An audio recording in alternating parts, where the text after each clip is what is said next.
Hi everybody, my name is Maddie May, and for those of you that don't know me, I am the owner and founder of Upcycle Hawai'i, and I have decided to throw my hat into this video blog thing and give you just a couple of minutes of my time every couple of weeks to talk about upcycling.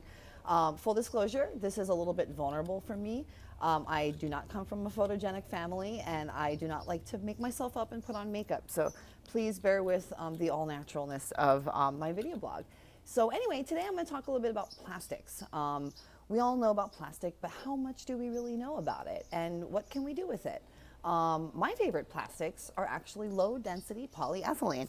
And for those of you that don't know your plastics, low-density polyethylene comes in a lot of forms, but we run into it almost every day, if not multiple times a day in our lives. This is a classic paper towel bag. So when you go to Costco and you buy your paper towels, it comes in a plastic protective packaging. Of course, what do we have here? Your romaine hearts. So a lot of our food comes in low density polyethylene. One of my favorite places, Big Island candies. So of course, shopper bags for a long time still are plastic, and here in Hawaii, thick shopping bags are still allowed, even though we've passed the plastic bag ban. Looks like we have here some more produce. Oh, cauliflower. All right, so this low density polyethylene is mostly found in the form of sheet plastics. And sheet plastics are really not that recyclable because of how thin they are.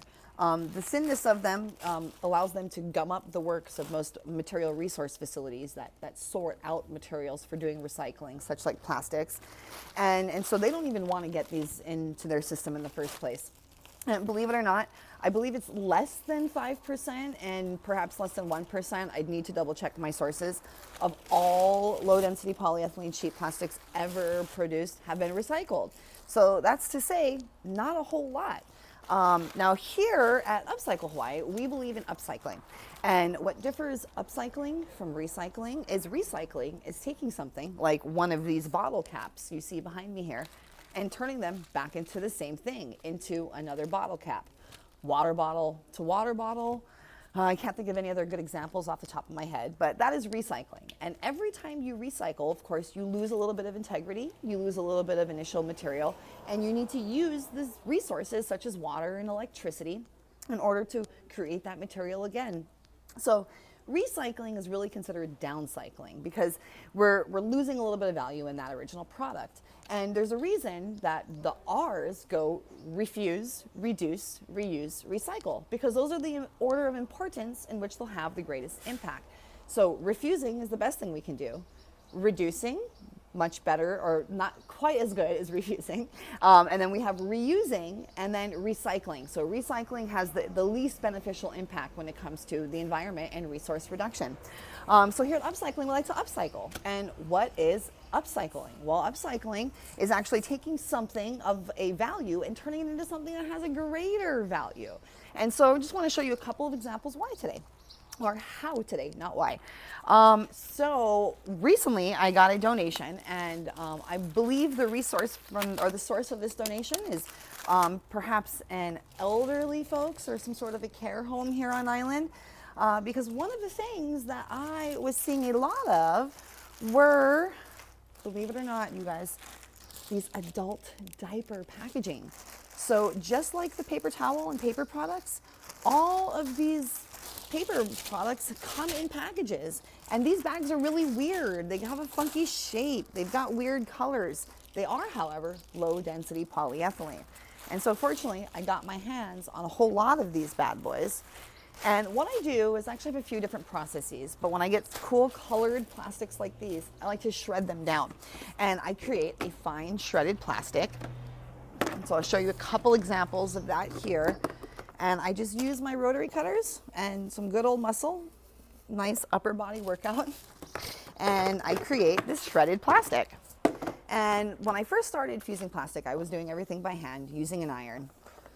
And once again, a lot of upper body strength. But over the years, I've scaled my production. My demand has gone up, and therefore I need to be able to produce more. And my body wouldn't be able to produce at the level. In addition, the surface area of an iron is very small. So I've moved on to using actually heat presses in various forms to do my melting for me. Here's some more of that shredded plastic. And what I'll do is I'll take this plastic and I'll lay it out and in various forms, in various proprietary blends depending on the colors that I'm looking for, and then I will hit it with some heat. And the resulting of that process are actually this really cool rigid material. And you can see here we've got different color blends based on the origin of my original source plastic. All right. And so believe it or not, this material here is a direct result of shredding this bag here and then melting it into something thicker. And then I take this material, and depending on its thickness, I can turn it into a variety of other things. In fact, you can see the earrings that I'm wearing here. I literally just made, oh, sorry, my earphones are getting in the way. I literally just made, before getting up and jumping on this blog, out of this confetti plastic, as I like to call it, or rainbow fetti. So anyway, there's a lot of different things that you can do with different materials, but the first thing is knowing your materials, all right? Not all plastics lend themselves to melting, especially safe melting. I do wear a respirator mask. I do utilize an industrial commercial air purifier, but I also know that I'm melting my plastics at low enough temperatures to not create any toxic byproducts, such as dioxins and furans in the first place. So yeah, that is plastics, or at least low density polyethylene, and a little bit of a foyer into upcycling and what I do with them. I appreciate your time and support, and I hope to see you guys again in 2 weeks. Aloha. And in the meantime, refuse, reduce, reuse, recycle, but most importantly, upcycle.